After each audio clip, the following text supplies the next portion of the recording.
There's a direct relationship between having the businesses and being in prison.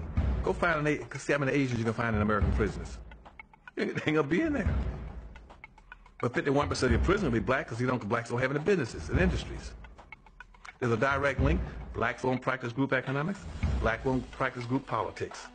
If you don't practice, you're setting yourself up. I told that 5-story building, you're setting yourself to get wiped out. Understand the nature of racism, which is economics. If you build the first floor, it's economic. Build your businesses and your industries. Control business and industry, and put that pulls in your money, and hold that money, and practice group economics with it. Arab and Asian money bounces 12 to 13 times what it leaves. Jewish money bounces 18 times. Black folk got to learn how to practice group economics. Black Americans spend every penny they get outside their own community. Then you take the money and the wealth that you get from that first floor and go to the second floor. The second floor is politics. You then take that money on the first floor and you control your politics. Black folk must quit allowing people to tell them to go out and vote. Vote for what? Nobody's going to do anything for black folk in politics. Politics is controlled by money. Major corporations who got the money. That's what controls politics. If you have no money, you have no say-so, you have no benefits coming. So you take your money and you control, and you take your money from the first floor, you buy every politician on the second floor. And any politician you can't buy, you rent or lease them to get what you need. Then once you get the second floor under control with the politician, with your money, then you go to the third floor. The third floor then is the police department and the court system. You take your money from the first floor and your politics on the second floor, and you control the court system and the police departments. Then the fourth floor, then is media.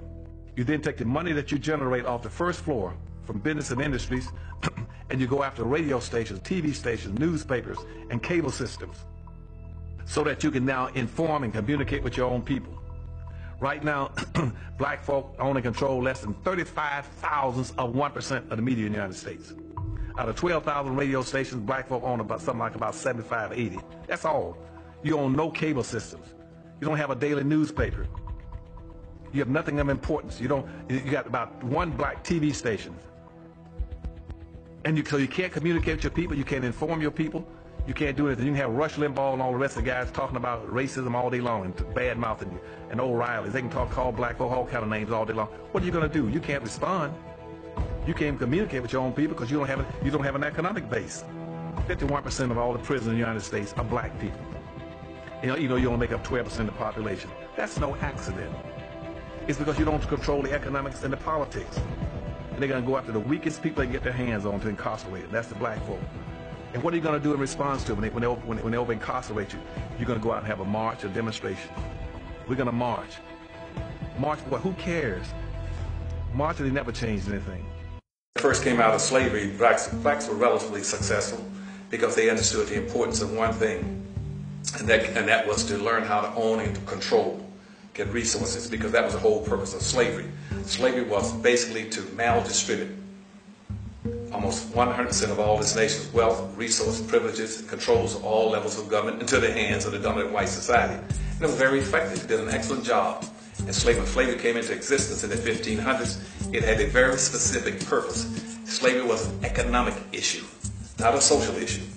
And so black folk learned that even as slaves, they might not have been well educated, but they weren't stupid. They figured out that he who owns and controls has the power. And so when slavery ended in the 1860s, about 1866, at that point in time, they learned something else from the radical Republicans who came out and said that black people in America can only be one or two things. Either you're going to be slaves or you're going to be free. To be free, you must minimally, these blacks must minimally, 5 million, almost 5 million blacks must minimally have 40 acres, a mule, and $100 given to them coming out of slavery if they're going to play this game. Because at that time in slavery, black folk were the primary generators of wealth on the earth. This country had invested over $8 billion just into slavery. That was more money than all the businesses and all levels of government put together. And black folk as slaves, they knew the importance of wealth and owning and controlling. And they wanted that 40 acres and a mule and $100. And Congressman Thaddeus Stevens, Charles Sumner, and Benjamin said that on the floor of the United States Congress in the 1865 Civil Rights Law. Give black folk 40 acres, a mule, and $100. And Andrew Johnson came, he became the president after Lincoln's assassination. He killed the bill. They came back again in 1866 again and said black folk have to have resources to be able to compete. And then later on they converted that to the 14th Amendment in 1868. But in the meantime, black folk left slavery, not owning, controlling anything. Black folk left slavery after 400 or 500 years, penniless, poor, disorganized, no religion, no clothes, no food, no animals, no home, no land, no tools, no weapons, nothing. And white folks told them, go out there and compete. And unfortunately, our leadership didn't understand that. You cannot compete not owning anything. But a few blacks got the word. They said, what we got to do is try to get some of that land at 40 acres and a mule. Slavery was affirmative action. Slavery was affirmative action. Jim Crow segregation was affirmative action. It was rewarding those people who had certain kind of skin complexion. That's what it was for. Affirmative action was written to be corrective action. C-O-R-R-E-C-T-I-V-E, corrective. Corrective action for what? For something that the government has consistently done to impede, to exploit, to degrade, and to degenerate a specific group of people. That's what it was written for. It had nothing to do with gender, handicap, senior citizens, gays, midgets, humpbacks, just black people. That's the only people the government had systematically at all levels, from the state, county, and federal level, had gone out of their way to pass laws, slave codes, and see, blacks couldn't get out of slavery because of the federal government. The average black business can't even get the capital to present itself to the black population that the other people can get the capital to do. Now, one would ask the question, how can all these poor immigrants come to this country and have all this capital? If they had that capital, why did they leave home? And if they didn't have the capital when they left home, how are they getting this capital here when they have no credit records and they have no paper trail and they have not? So who's capitalizing them? And I think if we begin to look at that question, we begin to get to the bottom of what's going on in the black community. See, and you cannot, it's impossible in theory and practice to acquire wealth and power or to be economically competitive without a community.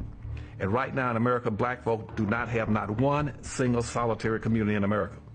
You cannot prosper, you cannot compete. It's going to be very difficult for black folk even to survive under the present circumstances because they don't have communities. All black folk got are neighborhoods. A neighborhood is like a bucket with a hole in it. A neighborhood is where you eat and sleep. A community is where you store your values, your history, your wealth, your power, your resources, your jobs, your tax base. Most of these neighborhoods have gotten so bad, so crime-ridden and run down and so dysfunctional that the neighbor has moved and all you got left is a hood. There's nothing left in them. We have a ranking order of acceptability in our society based on skin color, going white, yellow, brown, black. It's in a descending color order, going from the whitest to the darkest. And the wealth is also distributed along the same lines. The whitest at the top got the wealth, power, and resources going down. It trickles down, all the way down. The power and resources go, as they go up and down.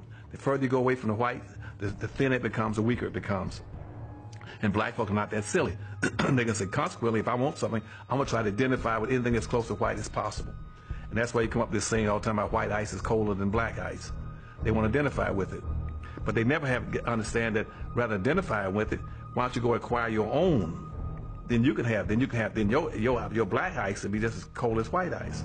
Black folk on an aggregated national disposable basis of collected income, they might be the ninth richest nation on earth.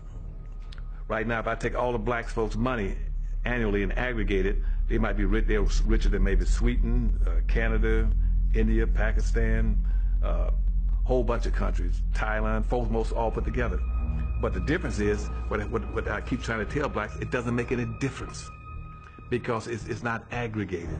You aggregate something, you strengthen exponentially the power of it by multiplying factor, by putting them together and then piling it up, making it stronger.